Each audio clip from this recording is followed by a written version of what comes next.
ورحمة الله وبركاته. الحمد لله رب العالمين والعاقبة للمتقين والصلاة والسلام على سيدنا محمد النبي الأمي وعلى آله وصحبه وسلم. أما بعد، فقد قال الله تعالى في كلام الكريم والفرقان المجيد بعد أعوذ بالله من الشيطان الرجيم بسم الله الرحمن الرحيم. يا أيها الذين آمنوا إن تنصروا الله ينصركم ويثبت أقدامكم. صدق الله العظيم. உலகத்தை படைத்து பரிபாலிக்கக்கூடிய அல்லாஹுக்கே எல்லா புகழும். அல்லாஹுக்கு நன்றி செலுத்தியவனாக உண்மையிலேயே எங்களுடைய இந்த 3வது பட்டமளிப்பு துஆ மஜ்லிஸிலே வந்திருக்கக்கூடிய அனைவரும் வரவேற்கப்படக்கூடியவர்கள் தான். அது சிறியவர்களாக இருந்தாலும் சரி, பெரியவர்களாக இருந்தாலும் சரி, ஆண்களாக இருந்தாலும் சரி, பெண்களாக இருந்தாலும் சரி, அனைவரும் வரவேற்கப்படக்கூடியவர்கள் தான். அல்லாஹு தாலா அனைவருக்கும் ரஹ்மத் செய்ய வேண்டும் என்றும் நாம் பிரார்த்திப்பதோடு, ஏற்கனவே எங்களுடைய உஸ்தாத் அஷ்ரஃப் மௌலவி அவர்கள் அனைவருடைய பேரையும் குறிப்பிட்டார். நேரமும் குறுகிய நேரம் என்ற அடிப்படையிலே நான் சுருக்கமாக சில விடயங்களை ஞாபகப்படுத்திக் கொள்கின்றேன்.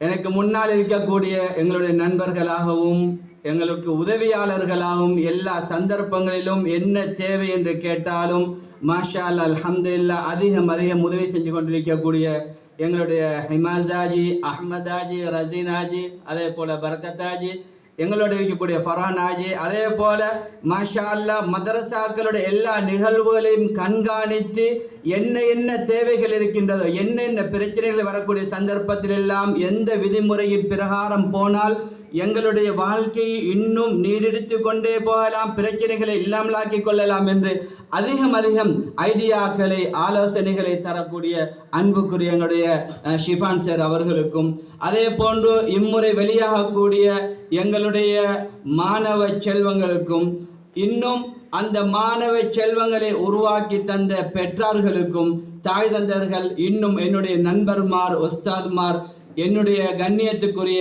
அன்பு நண்பர் ஜமீர் மௌலவி அவர்களுக்கும், அதே போன்று இந்த நிகழ்விலே மாஷா அல்லாஹ் என்னுடைய நிகழ்வை ஒரு அழகான முறையில் அலங்கரித்து தருவதற்காக வந்திருக்கக்கூடிய எங்களுடைய அறிவிப்பாளர் எங்களுடைய மௌலானா அவர்களுக்கும் நான் இந்த நேரத்திலே நன்றியை தெரிவித்தவனாக, இன்னும் யாரெல்லாம் விடுபட்டதோ அல்லாஹுக்காண்டு மன்னித்துக் கொள்ளுங்கள்.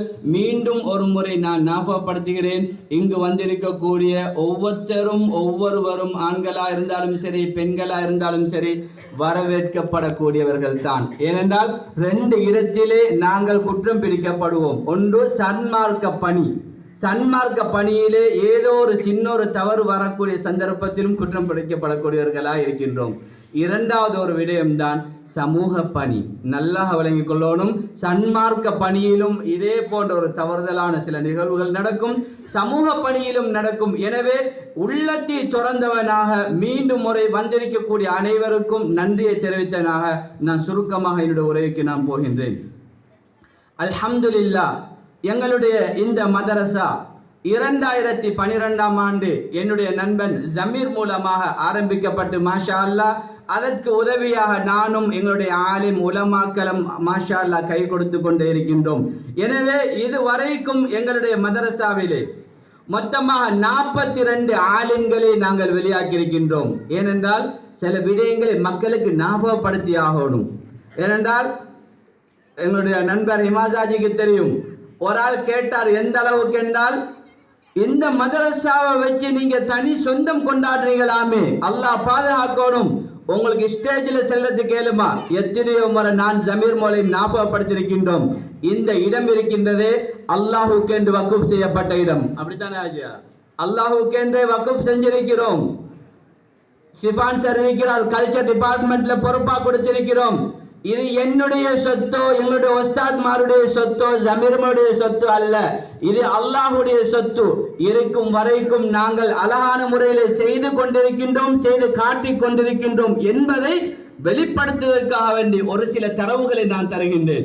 இதுவரைக்கும் இன்று வெளியாகக்கூடிய என்னுடைய இந்த உலமாக்களோடு சேர்த்து 42 ஆலிம்களை உருவாக்கி இருக்கின்றோம். அல்ஹம்துலில்லாஹ்.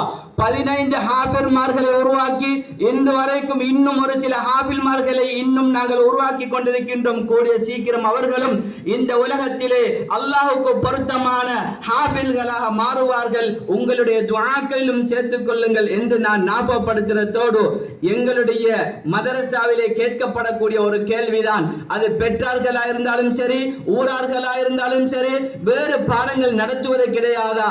நாங்கள் சொல்கின்றோம், சனிக்கிழமை ஞாயிற்றுக்கிழமைகளிலே தோதுவான அழகான முறையிலே அஷ்கர் சேர் என்று சொல்லக்கூடியவர் மூலமாக அழகிய டீச்சர்ஸ்மார்களை கொண்டு பிள்ளைகளுக்கு தோதுவான முறையிலே, உங்களுக்கு விளங்குதா வாப்பா, விளங்கலையா, விளங்காட்டி அதற்கு தோதுவான ஆசிரியர்மார்களை போட்டு ஸ்கூல் சப்ஜெக்ட் பாடங்களை நாங்கள் நடத்தி கொண்டிருக்கின்றோம். ஏனென்றால் எங்களுடைய சமூகத்தினால, எங்களுடைய சில மக்கள்களால மனது உடைந்து உடைந்து முடியாமல், கேள்விகளுக்கு பதில் சொல்ல முடியாமல், சில சந்தர்ப்பங்களிலே மீடியாக்களிலே சொல்லக்கூடிய நிலவரங்களையும் அல்லாஹ் உருவாக்கி தருகின்றான். ஏனென்றால் செய்யாத பல குற்றங்கள் எல்லாம் மீடியாக்களிலே பேசி எங்களுக்கு மத்தியிலே பல இன்னல்களையும் துன்பங்களையும் உருவாக்கி நாங்கள் குடும்ப கஷ்டத்திலே இருக்கின்றோம். நாங்கள் குடும்பத்தை பார்ப்பதா, எங்களுடைய மாணவர்களை பார்ப்பதா, எங்களுடைய வீட்டிலே யாருக்காவது சுகையேனும் விட்டுவிட்டால் அதை பார்ப்பதற்கு முன்னால் இந்த மதரசாவை பார்க்கக்கூடிய அளவிலே நாங்கள் பல இருக்கின்றோம். எங்களுடைய வீட்டிலே நல்ல கறியும் சாப்பாடும் கொடுக்கின்றோமா இல்லையா? அல்லாஹ் ரஹ்மத் செய்ய வேண்டும் ஜமீர் மௌலை அவர்களுக்கு. மாஷா அல்லாஹ், இதோ பிள்ளைகளை முன்னுக்கு வைத்தவர்களாக, பெற்றோர்களே நீங்களும் சாட்சியாளர்களாக இருக்க வேண்டும் என்பதற்காக வேண்டி மாணவ செல்வங்களுக்கு முன்னால் கேட்கின்றோம், இதுவரைக்கும் நாங்கள் ஏதாவது அநியாயம் செய்திருக்கின்றோமா? சாப்பாட்டு விடயத்திலே நாங்கள் ஏதாவது அநியாயம் செய்திருக்கின்றோமா? கல்வி விடயத்திலே அநியாயம் செய்திருக்கின்றோமா? எவ்வளவு நலவுகளை தான் நாங்கள் செய்து கொண்டு போகின்றோம். அந்த அடிப்படையிலே அஹதியா எக்ஸாம் எழுதினார்கள். அஹதியா எக்ஸாமிலும் மாஷா அல்லாஹ் 15 பேர்கள் கலந்து கொண்டார்கள். அந்த 15 பேரும் பாஸ் ஆகினார்கள். அல்ஹம்துலில்லாஹ், சந்தோஷம். நான் ஒரு சில கேள்விகளையும் பேரண்ட்ஸ்ட கேட்கணும், நேரம் சுருக்கம் என்பதற்காக நான் சுருக்கமாக போறேன். ஆனா வீட்டுல எங்களோட பிள்ளைகள் இருந்தா இந்த அளவுக்கு நாங்க தரப்படுத்திருப்போமான்னு யோசிக்கணும், செஞ்சிருப்போமான்னு யோசிக்கணும். கிளாஸ் அனுப்புறா எவ்வளவு செலவு, நாங்க வெறுமனே சின்ன சின்ன செலவுல நீங்க தரக்கூடிய அநேகமான பெற்றார்கள், உதவி செய்யாதவர்கள் இருக்கிறாங்க, செய்யறவங்களும் இருக்கிறாங்க. ஆனா எவ்வளவு விஷயங்களை நாங்க ரன் பண்ணிட்டு போறோம். வெளி கிளாஸ்ல ஒன்று செய்யறதா இருந்தா எவ்வளவு செலவாகும், ஆனா எவ்வளவு விஷயங்களை நாங்க இந்த இடத்துல செஞ்சுட்டு போறோம். அல்லாஹ் எங்களுடைய இந்த பணியை பொருந்தி கொள்ளணும், இதுதான் எங்களுடைய நோக்கம். ஏனென்றால் உலகத்தில திருப்தி படுத்தேலாத ஒன்று இருக்குமாக இருந்தால் மனித உள்ளம்தான். மனித உள்ளத்தை ஒரு நாளும் நாங்க திருப்திப்படுத்திக் கொள்ள மாட்டோம். எவ்வளவு காலம் வாழக்கூடிய கணவன் மனைவி, சின்ன ஒரு பிரச்சனை வந்தா கூட அந்த இடத்துல எவ்வளோ பிரச்சனைக்கு முகம் கொடுக்கிறோம், காது கோட்டு வரைக்கும் போறோம், இன்னொரு அண்ணன் பிரச்சனைக்கு மத்தியில் எல்லாம் பேசி. ஏனென்றால் திருப்தி காண முடியாத ஒரு அளவுக்கு சமூகம் மாறிட்டோம். ஏனென்றால் மனிதன் என்றால் உள்ளம் திருப்தி அடையவே ஆகாது. எந்த அளவுக்கு ஸல்லல்லாஹு அலைஹி வஸல்லம் சொன்னாங்கண்டா, ஒரு மனிதனுக்கு தங்கத்தால் ஒரு குவியல் ஒன்று கொடுக்கப்பட்டு திரும்பவும் அந்த மனிதன் தங்க குவியல் எடுத்துட்டு இன்னொரு தடவை எட்டி பார்ப்பான், இன்னொரு குவியல் இருக்குதான்னு. ஏன்னா மனிதனுடைய புத்தி அதுதான். மனிதனுடைய உள்ளம் திருப்திப்படுத்த முடியாது. எங்களால் முடியுமான வரைக்கும் அல்ஹம்துலில்லாஹ் நல்லபடியாக அழகான முறையிலே நாங்கள் இதை செய்து கொண்டிருக்கின்றோம். அதே போல் ஓலெவல் எக்ஸாம் எடுத்தார்கள். இதை முன்னால் வைத்து நாங்கள் சொல்கின்றோம், 58 பேர் இதுவரைக்கும் எழுதியிருக்கின்றார்கள். மாஷா அல்லாஹ் பாஸ் பண்ணியிருக்கின்றார்கள். ஏ லெவல் ஒரு ஆள் செஞ்சிருக்கிறார். அதே போல யூனிவர்சிட்டி எடுப்பட்டவர்கள் இருக்கின்றார்கள். அதே போல மாஷா அல்லாஹ் சந்தோஷப்படணும், லோயர் எக்ஸாம் கூட எழுதியிருக்கிறான். நம்புறீங்களா? யோசிப்பீங்க, இவனால் என்னத்தை செய்கிறார்கள், இதுக்குள்ள என்ன நடக்குது, மதரசா செய்து அவ்வளவு பெரிய ஒரு கஷ்டமா என்று நான் கேட்கிறேன். ஒரு கிழமை வந்து ஒரு ஆள் இதை செஞ்சு பாருங்க, தலை வடிச்சிடும். அல்லாஹ் எங்களை பொருந்திருக்கிறான், உஸ்தாத்மார்களை பொருந்திருக்கிறான். அல்லாஹ் ரஹ்மத் செய்யணும். இதே கியாமத்து நாள் வரைக்கும் யார் யாரை கொண்டாவது நடந்து கொண்டே போகணும் என்று நீங்களும் துஆ செஞ்சு கொள்ளுங்க. இந்த முறை வெளியாகக்கூடிய மாணவர்களுக்கு நான் இந்த மஜ்லிஸ்ல ஞாபகப்படுத்தக்கூடிய விஷயம் என்ன தெரியுமா? நீங்க உலகளாவிய கல்வியில மேல் மட்டத்தை படிச்சுட்டு இருக்கிறாங்களே, வலா தமுத்தன்ன ஐனேக இலாமா மத்தஅனா பிஹி, மேலே எந்த அளவுக்கு படிப்பு கொடுக்கப்பட்டிருக்கிறாங்க, எவ்வளவு சொத்தோடு இருக்கிறான், இதை பார்க்கவானாம். ஏன்னா நாங்க சுமந்துட்டு இருக்குது ஆகிரத்துடைய கல்வி. துன்யாவிலையும் வெற்றி, ஆகிரத்திலும் வெற்றி. உலக கல்வியை நான் இரண்டாவது தனமாக சொல்லல. ஆலிம் உலமாக்களுக்கு ஞாபகப்படுத்தக்கூடிய விடயம் என்ன தெரியுமா? ஏன்னா சில உம்மாமார் இதையும் நான் ஞாபகப்படுத்தணும். வெளியாவி 3 வருஷம் 4 வருஷம் இவ்வளவு காலம் புகழ்ந்துட்டு இருந்து ஏதோ ஒரு சின்ன ஒரு தவறன்ற ஒரு புள்ள செய்ய போக்குல மதரசால உனக்கு இதைத்தான சொல்லி தந்தான் என்று கேட்கக்கூடிய உம்மாமாரும் இருந்திருக்கிறாங்க. சில உஸ்தாத்மார்களாக நானும் கேள்விப்பட்டேன். அல்லாஹுக்காக வேண்டி நான் கேட்கிறேன், நீங்க யோசிச்சு பாருங்க, உங்களோட பிள்ளைகளை கொண்டு வந்து மதரசால சேர்க்கக்குள்ள எந்த லெவல்ல இருந்தாங்க? இன்னைக்கு ஹத்துபாக்கள் செய்யக்கூடிய அளவுல அல்லாஹ் ஆக்கினானா இல்லையா? மக்களுக்கு மத்தியிலே பயான் செய்யக்கூடிய அளவுல ஆக்கினானா இல்லையா? மாஷா அல்லாஹ் தௌரத்துல் ஹதீஸை முடித்த உலமாக்கள் இருக்கின்றார்கள். தௌரத்துல் ஹதீஸை முடித்தவர் இருக்கின்றார்கள். ரப்பானியா மதரசாக்கள் இதே போன்ற ஒவ்வொரு இடங்களில் சென்று தௌராக்களை முடித்த உலமாக்கள் இந்த இடத்திலே இருக்கின்றார்கள். அல்ஹம்துலில்லாஹ். எங்களுடைய ஹஸரத் அவங்களை நாங்கள் வரவேற்கின்றோம். அல்லாஹ் ரஹ்மத் செய்யட்டும் அவர்கள் வந்தவருக்கும் அப்துல் ஹலீம் மௌலவி அவர்களுக்கும். அப்ப இந்த இடத்திலே நான் உலமாக்களுக்கு ஞாபகப்படுத்தக்கூடிய விஷயம் என்ன என்றால், எங்களுக்கு மேலால் இருக்கிறவனை நாங்கள் பார்க்க வேணாம். அல்லாஹ் எங்களுக்கு தந்தது ஆகிரத்துடைய கல்வி. எங்களுடைய பேணுதல், எங்களுடைய அஹ்லாக், எங்களுடைய தக்வா எந்த அளவுக்கு இருக்கணும் தெரியுமா? என்ன கண்டு எங்கட பக்கத்து வீட்டு பிள்ளைகளை மதரசாக்கு அனுப்பணும். என்ன கண்டு ஏண்ட ஊர்ல எனக்கு மதிப்பு தந்து பிள்ளைகளை ஓத வைக்கிறதுக்கு அந்த சமூகம் உருவாகணும். இந்த இடத்துல நாங்க இதையும் ஞாபகப்படுத்தாட்டு நாங்க யாரும் மலக்குமார்களை வெளியாக்கல, மனுஷனையை வெளியாக்கி இருக்கிறோம். தவறு செய்வான், குற்றம் செய்வான், செய்யக்கூடிய அந்த ஒரு குற்றத்தை வச்சு அந்த முழு மனுஷனையுமே எடை போட்டக்கூடாது. நாங்களும் பொதுமக்களா இருக்கக்கூடிய நாங்களும் ஆலிம்கள் மேலும் மேலும் பேணுதலா இருக்கணும். இந்த மஜ்லிஸ்ல ஞாபகப்படுத்தக்கூடிய விடயம், ஃபர்லான தொழுகைகளை நீங்க மிஸ் பண்ணிடாதீங்க. நோன்பு காலத்துல நோன்பை மிஸ் பண்ணிடாதீங்க. மக்களுக்கு மத்தியில நாங்க மக்களுக்கு தோதுவான முறையில போகணும். மக்களுக்கு நாங்க என்னென்ன தேவை இருக்கிறதோ அத்தனை தேவைகளையும் செஞ்சு கொடுக்கக்கூடிய சன்மார்க்க பணியை, சன்மார்க்க கல்வியை சுமந்து கொண்ட பொது பணி செய்யக்கூடிய ஒரு ஆலிமாக உலமாக்களாக மாற வேண்டும் என்றதுதான் எங்களுடைய நோக்கம். ஆலிம்கள் என்று சொல்றது ஒரு சிறிய வட்டாரம் இல்லை. அந்த ஆலிமை பொறுத்த வரைக்கும் எலக்ட்ரிக்கல் வேலை தெரியுமா, அதையும் செய்வான். பாஸ் வேலை செய்யணுமா, அதையும் செய்வான். சமைக்கணுமா, எங்களோட பிள்ளைகள் மதரசால உண்மையிலே சமைச்சிருக்கிறாங்க, தெரியும். அல்ஹம்துலில்லாஹ். இதெல்லாம் வைக்கப்படக்கூடிய விஷயம் அல்ல.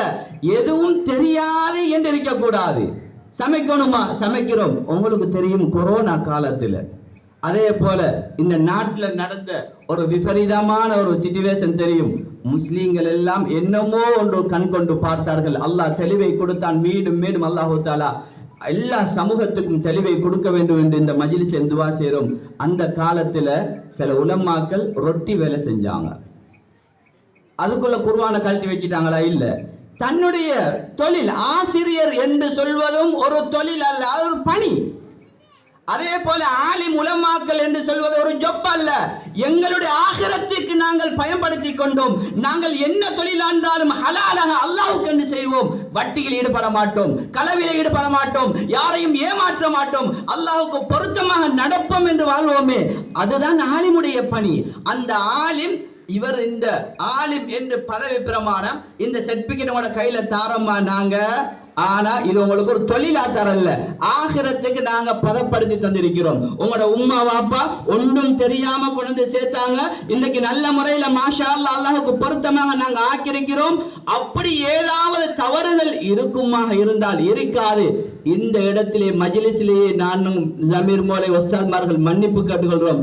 அல்லாஹ்விடத்தில் எங்களை குற்றவாளிகளா மாற்றிக்கொள்ள வேணாம். அல்லாஹ்வுக்காக மன்னிச்சு கொள்ளுங்க. ஆனா இப்படியான சந்தர்ப்பங்கள் எல்லாம் பார்க்க போகல நாங்க இவ்வளோ இறங்கி போனாலும் எங்களுடைய பெற்றார்கள் ஏனையவர்கள் உதவி என்று வரும் பொழுது கேட்கிற கேள்விகள் எல்லாம் அல்லாஹு அக்பர். சில பெற்றார்கள் யோசிப்பாங்க, ஒரு பிள்ளை அவங்களோட பிள்ளைய மட்டும் யோசிப்பாங்க. நாங்க தனியா யாரையும் யோசிக்க மாட்டோம். 80-90 பிள்ளைகள் இருக்கிறாங்களா, எல்லா பிள்ளைகளும் சமமானவர்கள் என்றுதான் யோசிப்போம். நீதமான முறையிலே தான் நாங்க நடப்போம். யாருக்கும் அநீதி செய்ய மாட்டோம், யாருக்கும் பழி வாங்கவும் மாட்டோம். பழி வாங்கக்கூடிய தன்மையில் இருக்கக்கூடியவர்கள் அல்லாஹ்வுக்காக மாத்திக் கொள்ளுங்க. சில விடயங்கள் சுருக்கமா சொல்லிட்டு போறேன். எல்லாருக்கும் சிலவங்களுக்கு படும். அல்ஹம்துலில்லாஹ், அல்லாஹ் ஹிதாயத்தை கொடுக்கணும். எந்த ஒரு குற்றமாக இருந்தாலும் மதரசா விடயங்களா நேரடியாக வந்து தாராளமாக பேசிக்கொள்ளணும். கெட்ட எண்ணம் வைக்க வேணாம். அந்த கெட்ட எண்ணத்துக்கு ஒரு உதாரணம் சொல்லுவான். அந்த இடத்துக்கு பொருத்தமோ இல்லையா தெரியா, இருந்தாலும் நான் ஒரு ஞாபகப்படுத்துறேன். ஏன்னா அந்த நல்ல எண்ணங்களை உருவாக்கணும் என்றதை விளங்கப்படுத்தக்கூடிய ஒரு சம்பவம் தான். புகாரில வருதா முஸ்லீம்ல வருதான் எல்லாம் கேட்க வேணாம். ஒரு ஆண்ட வளமை என்னன்னா, அந்த ஊருக்கே சாப்பாடு கொடுத்து கொண்டிருப்பார். இப்படி சாப்பாடு கொடுத்து கொண்டிருக்கக்கூடிய சந்தர்ப்பத்தில் கிட்ட உதவியாளர் நிற்பார் தானே, அந்த சாப்பாடு சமைச்சு கொண்டிருக்கிறாரு. அவர் அந்த பானையில மூடிய கொஞ்சம் இங்கிட்டாக்கினாரு. இன்னொரு உதவியாளர் மேலால ஒரு பிராந்தொண்டு விஷ பாம்பை தூக்கிட்டு போகுது. அந்த பிராந்து பிடிச்ச பிடியில அந்த விஷம் கக்கி எங்க விழுந்துருச்சு, சட்டிக்குள்ள வந்து விழுந்துட்டு. இது யாருக்கும் தெரியாது. இந்த சாப்பாட்டை மக்கள் என்ன செஞ்சாங்க, திண்டுட்டாங்க. இப்ப இந்த சாப்பாடை தின்னு அநேகமான மக்கள் விஷத்தால செத்து மடியிறாங்க. இப்ப மக்களுக்கு மத்தியில பேர் என்ன போகுது, சாப்பாடு கொடுத்து கொலை செஞ்சானுங்களே அந்த ஊடு, சாப்பாடு கொடுத்து குடும்பங்கள் எல்லாம் அழிச்சு நாசமாக்கினானே அந்த ஊடு, இந்த பேர் வந்துட்டு இருக்குது. இப்ப இதுக்கு யாருக்குடப்பா பாவத்தை எழுதுறது? கொலை செஞ்சாக்கு நான் பரிகாரம் கொடுக்கணுமா இல்லையா? யாருக்கு சரி ஒரு குற்றவியல் ஒரு கொடுக்கணுமா இல்லையா? இப்ப யாருக்கு எழுதுறது? இப்ப கடவுள் சும்மா அந்த தமிழ் கலாச்சாரத்தில் பேசுவாங்க. இப்ப கடவுள் செய்யறாராம், யாருக்கு இந்த பாவத்தை எழுதுது? பாம்பை தூக்கிட்டு வந்த பிராந்துக்கு எழுதுறதா, அல்லது அந்த விஷத்தை அந்த புடிய தாங்க இயலாம விஷத்தை கக்கின பாம்புக்கு எழுதுறதா, சாப்பாடு சமைச்ச கோக்கிக்கு பாவத்தை எழுதுறதா, அப்படி இல்ல அந்த உதவி செய்யறதுக்காக மூடிய இழுத்து விட்டாரு அவருக்கு பாவத்தை எழுதுறதா, இல்ல கூட இருந்து எல்லாரும் கும்மாலம் அடிச்சு பார்த்துட்டு இருந்தாலும் இவனுக்கு பாவத்தை எழுதுறதா? இப்ப இதை சம்பந்தமா பேசிக்கொண்டு போல அல்லாஹ் சரி கடவுள் சொன்னாராம், கொஞ்சம் வெயிட் பண்ணி இதுக்கு யாருக்கு எழுதணும்னு நான் சொல்றேன். யாருக்கு எழுதணும்? பாம்புக்கு எழுதுறதா, பிராந்துக்கு எழுதுறதா, கோக்கிக்கு எழுதுறதா? தெரிஞ்சு செய்யலையே. இப்ப கொஞ்சம் வெயிட் பண்ணு சொல்லி கொஞ்ச நேரத்திலேயே 2 பேர் வந்தானலாம். அந்த சாப்பாடு கொடுத்து கொலை செஞ்ச நான் அந்த ஓடி நிற்கிறானே. இப்ப கடவுள் சொன்னாலாம், பாவத்தை பிராந்துக்கு மழுதாத, பாம்புக்கு மழுதாத, கோக்கிக்கு மழுதாத. இந்த 2 பேர் விளப்பம் இல்லாம பேசுறான இவனுக்கு என்ன நடந்துச்சு, எங்க எது நடக்குது என்று யதார்த்தத்தை விளங்கோடும். நாங்க தஸ்லீமா சத் அவர்களையும் நாங்க இந்த மஜ்லிஸுக்கு அழைத்துக் கொள்றோம். அப்ப அந்த நேரத்தில் அந்த இடத்துல நாங்க நல்லா யோசிக்கணும். என்ன தெரியுமா, உண்மையிலே மக்கள் செத்து மடிகிறாங்களா இல்லையா, கொலை செய்யப்படுறாங்களா இல்லையா? பாவம் எழுதப்பட்டதா இருந்தா யாருக்கு எழுதப்படணும்? உண்மையிலேயே பாம்பு தூக்கிட்டு போனது பசிக்கு, பாம்பை தூக்கிட்டு போனது, அதை பிடிச்ச புடிய தாங்க இயலாம கக்கினது விஷத்தை பாம்பு. உண்மையிலேயே உதவியா நின்றது அந்த கோக்கிக்கு உதவியா நின்றது, பானையை திறந்தது வெந்துட்டான்னு பாக்குறதுக்கு, அடுப்பம் மூட்டினவர் கோக்கி, கூட நின்று பார்த்தவர் இதுக்கு. ஆனா யாருக்கு பாவத்தை எழுதுறது? ஒன்றுமே செய்யலாத கட்டமே. இப்பதான் யாரு கோல் பேசி திரிகிறானோ, யாரு புறம் பேசி திரிகிறானோ, ஒன்று விளங்காம சொல்லி திரிகிறானோ இவனுக்கு எழுது பாவத்தை. பாருங்க எங்க பேச்சு நிக்குது. இஸ்லாம் காட்டக்கூடிய வழிமுறைய எங்களுக்கு தமிழ் கலாச்சாரங்களை கொண்டு பாடங்களை கொண்டு படிச்சு தாரான். கெட்டெண்ணம் வைக்க கூடாது எந்த அளவுக்கு விளங்குறாங்கண்டா, உமர் ரலியல்லாஹு தஆலா அன்ஹுவோட ஆட்சி காலத்துல உமர் ரலியல்லாஹு தஆலா அன்ஹு கவர்னர் ஹலீஃபாவா இருக்கிறாரு. அந்த நேரத்துல வெளி நாட்டுல இருந்து உதவிகள் வருது. அவங்களுக்கு கிடைக்கப்பட்ட உதவி ஜுப்பாவுக்குண்டான ஆடைக்குண்டான துணி. அந்த துணி எல்லா மக்களுக்கும் கிடைக்கப்பட்டதுக்கு பிறகு என்ன செய்யறாங்க, எடுத்து பார்க்கறாங்க. தன்னுடைய ஒரு ஆளுக்கு முழுமையாக என்ன செய்யலாது, அந்த துணியால உடுப்பை தச்சு கொள்ள இயலாம். அடுத்த கட்டம் என்ன செய்யறாங்க, அடுத்த வாரம் உமர் ரலியல்லாஹு தஆலா எந்த துணி மக்களுக்கு கொடுக்கப்பட்டுச்சோ, ஆனா அந்த துணியால ஃபுல்லா தச்சு கொள்ளலுமா ஏலா, அந்த துணியை போட்டுக்கொண்டு ஹுத்பா ஓதுறார். சஹாபாக்கள் குத்தத்தை கண்டா முன்னுக்கே கேட்டுருவாங்க, என்ன நடந்துச்சு ஏன்னு. அப்ப உடனே கேட்டாங்க, அமீருல் மோமினினே, நீங்க தந்த அரசாங்கத்தால் தந்த துணி இருக்குது, இது எல்லாருக்கும் போதுமானதாக இல்லை, யாருக்கும் முழுமையாக போடலாம், நீங்க முழுமையா போட்டுக்கொண்டு ஹுத்பா ஓதுறீங்களே, இந்த துணி உங்களுக்கு எங்கால ஒரு நாட்டு அரசன்ட்ட கேட்கிறார். அப்ப உமர் ரலியல்லாஹு அன்ஹு கோவப்பட்டாரா? நாங்களும் வரக்கூடிய பிரச்சனைக்கான மதரசா மூடிட்டு போனா என்ன நடக்கும்? எங்கட சொத்து இல்லையா, அல்லாஹ்வுடைய சொத்து. கேள்வி கேளுங்க, விஷயத்தை விளங்குங்க. அப்ப உமர் ரலியல்லாஹு தஆலா கோபப்படல, மிம்பர்ல இருந்து இறங்கினதுக்கு பின்னால சொன்னாரு, இந்த ஜுப்பாவுடைய விஷயமாக நீங்க என்னைட்ட கேள்வி கேட்கிறதா இருந்தா என்னுடைய மகன் இப்னு உமர், என்னுடைய அன்பு மகன் இருக்கிறார், இவர்கிட்ட கேளுங்க. இப்ப கேட்கிறாங்க, உங்கள்கிட்ட என்ன கேட்கணும், நீங்க சொல்லுங்கள விஷயத்தை. ஏண்ட துணியை சேர்த்து வாப்பாவுக்கு கொடுத்தேன்னு வாப்பா தச்சு போட்டுக்கொண்டார். எங்க நிக்குது உண்மை?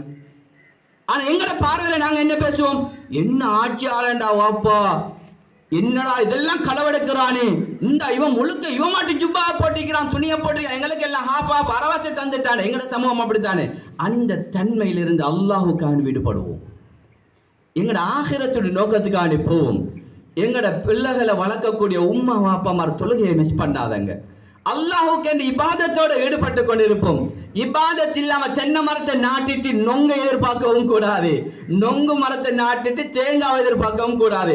நாங்க இபாதத் இல்லாம இந்த கல்வியை எங்கட பிள்ளைகளை கொடுக்கறதுக்கே இயலாம். எங்களுடைய தக்வா, எங்களுடைய இறையச்சம், எங்களுடைய பேணுதல் மூலமாகத்தான் இந்த பிள்ளைகளுக்கு அல்லாஹ் தஆலா இந்த கல்வியை கொடுப்பான். இதுக்கு பின்னாலும் சேர்க்கக்கூடியவங்க, ஏற்கனவே சேர்த்து ஆலிம் ஹாஃபில்களா வெளியாக்கக்கூடியவங்களும் உம்மா வாப்பா பேணுதலை உருவாக்கணும் என்றதுக்காக வேண்டி ரசூலுல்லாஹ் காட்டின ஹதீஸில் கேள்விப்படுறோமா இல்லையா? கியாமத்துடைய நாளையில பெற்றார்களுக்கு தான் கிரீடம் போடப்படும், தலையில கிரீடம் போடப்படும். இவங்க ஹாஃபில்மார்களுடைய உம்மா வாப்பான்னு காட்டுறதுக்கு. ஆனா சில உம்மா வாப்பா அந்த பிள்ளைகளுக்கு ஏசுற ஏச்சி இருக்குது, நாங்களும் வாழ்க்கையில ஏசி ஏறிக்க மாட்டோம். அந்த ஏச்சை கேட்டா அவன் உண்மையிலே ஒரு ஆலிமா ஹாஃபிலான்னு யோசிக்கக்கூடிய அளவுல சில உம்மா வாப்பா மாரும் நடந்து கொள்றாங்க. அல்லாஹ் பாதுகாக்கணும். இவங்க சுமந்துட்டு இருக்கிறது லேசிப்பட்ட விஷயம் இல்ல, இவங்க சுமந்தது அல்லாஹுடைய குர்ஆன், அல்லாஹுடைய கலாம், ஸல்லல்லாஹு அலைஹி வஸல்லம் அவருடைய பொன்மொழிகளை. கண்ணியமான மாதத்தையும் நாங்க முன்னோக்கி கொண்டிருக்கிறோம். ரமதானுடைய மாதம், குர்ஆன் இறங்கிய மாதத்தை நாங்க முன்னோக்கி கொண்டிருக்கிறோம். அந்த குர்ஆன் இறங்கின வழிமுறை குத்துபாக்கல்ல கேட்கிறோம், ரேடியோல கேட்கிறோம், டிவியில பார்க்கிறோம். லேசில் அல்லாஹ் தஆலா குர்ஆனை கொடுத்தானா? எத்தனை வருஷ காலம்? 23 வருஷ காலத்துல தான் அல்லாஹ் தஆலா குர்ஆனை இறக்கி வச்சான்.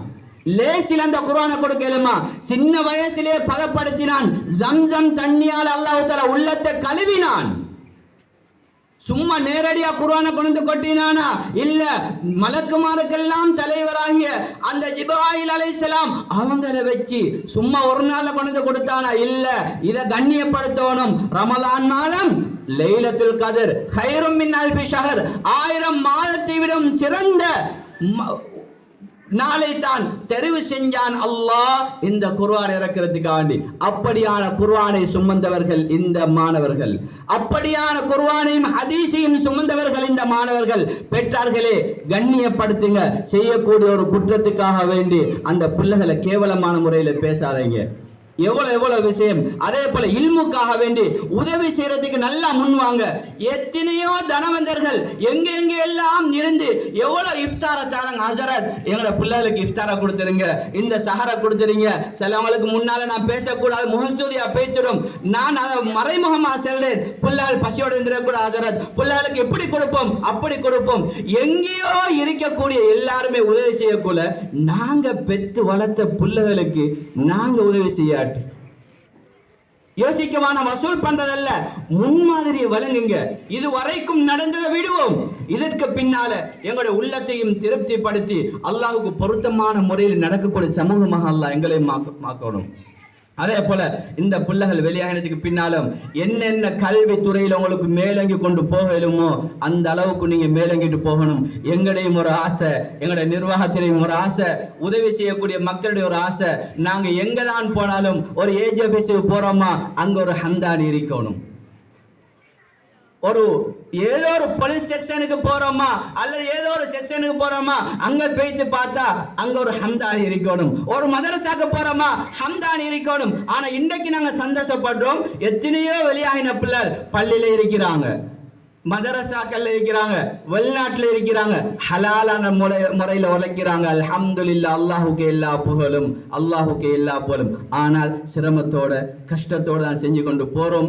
எனவே உங்களுடைய உதவியும் இல்லாட்டி மீண்டும் ஒரு முறை ஞாபகப்படுத்துகிறேன், அல்லாஹுக்காக வேண்டி உதவி செய்ய இயலாட்டியும் அநியாயமான முறையில பழி சுமத்துறத எங்களுடைய பெற்றார்கள் மட்டுமல்ல, ஊர்வாசிகள் தான். இது எங்களுடைய இடம் அல்ல, இந்த ஊர் மக்களுடைய, இந்த ஸ்ரீலங்கா மக்களுடைய, முழு உலக மக்களுடைய இடம். இந்த மஸ்ஜித் மதரசாக்கள் இது யாருக்கும் சொந்தம் கொண்டாடக்கூடிய இடம் அல்ல. எனவே அல்லாஹுக்காக வேண்டி, எங்களுக்காக வேண்டியும் இந்த ஓதக்கூடிய மாணவர்கள், இதுக்கு உதவியாக நிற்கக்கூடிய அனைவருக்கும் உதவி துஆக்கள் செஞ்சு கொள்ளுமாறு அல்லாஹுக்காக வேண்டி நான் கேட்டு இந்த நேரத்தில் நான் விடைபெற்றுக் கொள்கின்றேன். ஜஸாக்குமுல்லாஹ் ஹைர். அஸ்ஸலாமு அலைக்கும் வரஹ்மத்துல்லாஹி வபரகாத்துஹு.